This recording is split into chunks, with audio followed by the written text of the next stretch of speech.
Hey guys, introducing to our third video of a deep dive series from Wenergy. Here we will discuss different topics related to energy along with future technology and their impacts on our lifestyle and economy.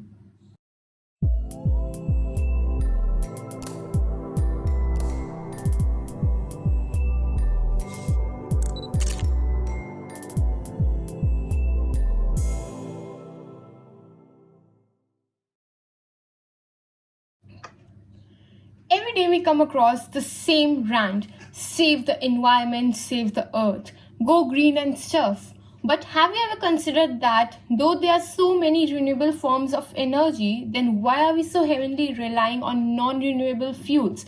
Can we have 100% renewable energy? Fossil fuel. Every year, the world uses 35 billion barrels of oil. This massive scale of fossil fuel dependence pollutes the earth and it won't last forever. Scientists estimate that we have consumed about 40% of the world's oil. According to present estimates, at this rate, we'll run out of oil and gas in 50 years or so, and about a century for coal. On the flip side, we have sun, water, and wind. These are renewable energy sources, meaning that we won't use them up over time. What if we could exchange our fossil fuel dependence for an existence-based society on renewables? We have pondered over that question for decades, and yet still renewable energy provides about 13% of our needs. That is because reaching 100% requires renewable energy that is inexpensive and accessible. This represents a huge challenge. Even if we ignore the politics involved and focus on science and engineering, we can better understand the problem by understanding how we use energy. Global use is a diverse and complex systems, and the different elements require their own solutions. But for now, we will focus on two of the most familiar in everyday life. First, electricity, and the second, the liquid fuels. Electricity power blast furnaces, elevators, computers, and all manner of things in our homes, businesses, and manufacturing. Meanwhile, liquid fuel plays a crucial role in almost all of the forms of transportation.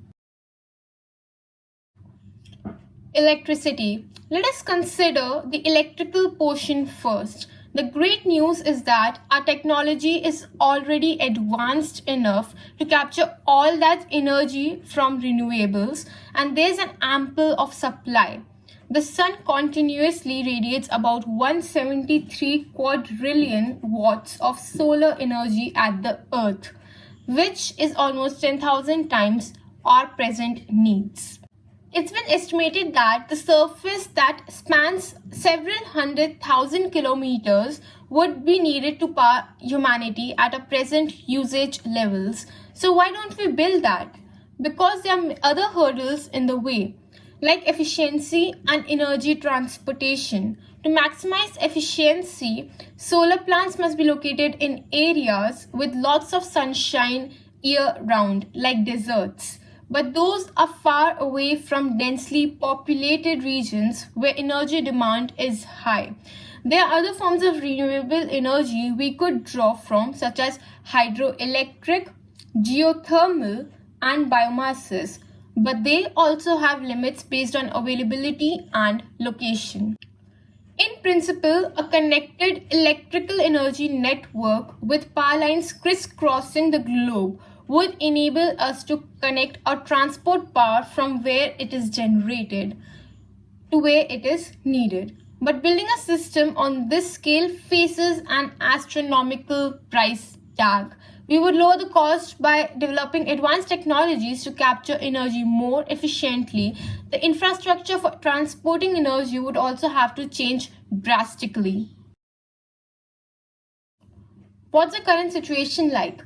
Present-day power lines lose about 6 to 8% of the energy they carry because wire material dissipates energy through resistance. Longer power lines would mean more energy loss. Superconductors could be one solution. Such materials can transport electricity without dissipation. Unfortunately, they only work if cooled to low temperatures, which requires energy and defeats the purpose. To benefit from that technology, we will need to discover new superconducting materials that operate at room temperature. And what about the all-important oil-derived liquid fuels? The scientific challenge there is to store renewable energy in an easily transportable form. Recently, we've gotten better at producing lithium-ion batteries, which are lightweight and have a high energy density. But even the best of these stores are about 2.5 megajoules per kilogram. That's about 20 times less than the energy in 1 kilogram of gasoline. To be truly competitive, car batteries would have to store much more energy without adding costs. The challenges only increase for bigger vessels like ships and planes. To power a cross-Atlantic flight for a jet, we need a battery weighing about 1,000 tons. This too demands a technological leap towards a new materials, higher energy density, and better storage. Future aspects. One promising solution would be to find efficient ways to convert solar into chemical energy. This is already happening in labs, but the efficiency is too low to allow it to reach the market. To find novel solutions, we will need lots of creativity, innovation, and powerful incentives. The transition towards all renewable energies is a complex problem involving technology, economies, and politics. Priorities on how to tackle this challenge depend on how the specific assumptions we have to make when trying to solve such a multifaceted problem. So, to conclude this, there's ample reason to be optimistic that we will get there.